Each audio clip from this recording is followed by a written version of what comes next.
You are now listening to Scheduling Fate, hosted by author and counseling astrologer Jamie Magee. For more information, please go to schedulingfate.com.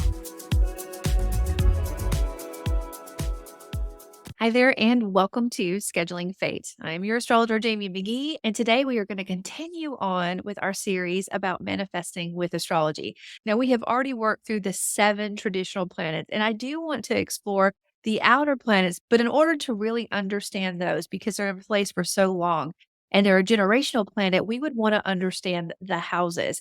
And to understand the houses, I think a good place to start would be the ascendant. So, the next couple of episodes that you're going to hear in the series is going to be one about the ascendants today. Then we're going to talk about the houses, and then we'll dive into those outer planets so you can really understand how you or your generation manifest in this area of your life using those energies. So, for the last 7 videos, I have ensured that very first intro into why I think this is such an amazing practice, looking at how you work with the law of attraction, how you work with manifestation, how you can be self aware of what you're attracting to you, and how you can work with that energy. I've ensured that intro is in every video. I'm not going to put that in this video. So if you have not heard me talk about this before, I encourage you to find that link underneath here. Go listen to that first video. Go listen to all of them because that'll really help you start to conceptualize how you are consciously or unconsciously attracting. All right, with that being said, I just want to remind you that underneath this podcast, you are going to find a link to a free chart. You're also going to find a link to a free workbook. And if you would like to be part of my Moongate membership for less than $5 a month, get discounts on the reports that are tailored to your personal chart, working with me, a great calendar that you can add with all astrological insights from me on it. That's less than $5 a month. And there's also a link for that. All right, so our topic for today is about the ascendant or the AC. Now, when you are first on a journey of self-exploration and learning your chart, it's easy to understand what your sun sign is. You put in your birthday, you're like, this is me, no doubt about it. The ascendant is a giant leap forward because in order to understand what your ascendant is, your rising sign, you must know what time you were born. And it's not something that you can guess. The universe moves every 4 minutes. Now, with that being said, please do not panic. If you do not know what time you were born, we can still discern a lot. Astrologers can still discern a lot by understanding what planet is in what sign and how those planets are talking to each other, the aspects. And then there's a great tool called rectification that can help us look at your life events and understand what your rising sign is. But that rising sign is the key. It is the doorway. It opens up how your chart is set up. It says this is house 1. And if we know where house 1 is, we know where the other 12 are. And the houses represent areas of our life. A great way to think about this is the house is the stage, the planets are the actors, and the sign is how those planets act on that stage. That's always a good thing to remember when you're first learning astrology. But knowing that first house, we're able to see the flow of how your entire chart works together. And it's remarkable what you can learn from that energy. Now, that first house is all about you. It's yourself. It's how you look. And it's pretty interesting because the way that I tell people, and if you worked with me one-on-one, you've heard this, the sun sign is your crown. It's like what you are adorned with in this life. The moon sign is sort of like where you hold the doctorate or the PhD. That's your instinct. You do it so well. You're masterful at it that you don't even think about it. It naturally happens. But your rising sign, your AC, is sort of like being on the junior varsity team. You're wearing the jersey. Everyone sees you as that. And this is one of those areas where I'm like, the universe has a sense of humor. Because when people meet you, they meet that rising sign. They don't necessarily meet your sun sign. They meet the rising sign. So even though you're the new person on the team, just trying to figure out how to be what your rising sign is, that's the energy that comes out first and just reaches out and smiles. It's the mask that we wear. That's one of the ways that it's described in text. Now, what does this have to do with manifestation? Well, when we look at how the houses are set up, there are houses that are very public. They're things that you can't hide. Like, this is what I look like. These are my partners. This is my family. This is my home work-life balance. Those are public areas of our lives. Those are the public angular houses. This is 1, 7, 4, and 10. These areas impact us on a really powerful level because often, sometimes unfortunately, we're more outwardly focused than inwardly focused. So understanding how these energies are working at these pivotal angular areas helps us understand what we are consciously or unconsciously attracting to us.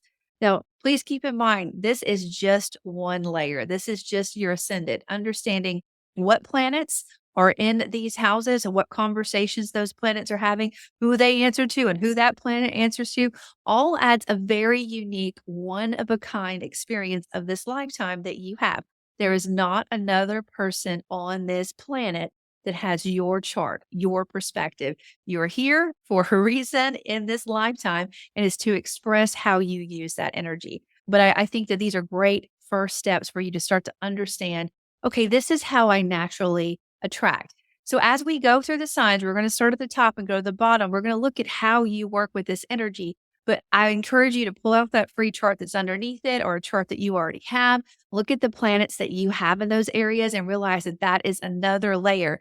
And also consider what is transiting through that area of your life? Because you may, when we get into the houses, I know we're going to have questions like, I don't have anything in this area. What does that mean?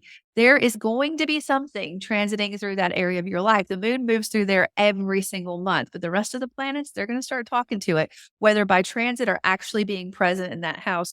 So, understanding these areas of your life is so vital, and understanding these angular areas that we're about to talk about. Those are some big, significant life shifts that come in, or things that are just so in your face, in your awareness. By understanding them, you can say, okay, unconsciously or consciously, this is what I always bring into my life, or this is the stage. Remember, the house is the stage, the sign is how those actors on that stage act. This is what I bring in. And if you know that setting, if you understand that theme, then you can engage to ensure that you are calling in what you want to see more of in your life. So again, there's a free chart underneath this broadcast. There's a link to the original video. There's a great booklet. If you want to work one-on-one with me, there is a great link for you to get discounts on doing that as well. All right, let's dive in. All right, so if you are a Virgo rising, you are an earth sign. So your energy works between what was and what will be there. And you're really good at organizing and saying, okay, this is broken and this is how we fix it.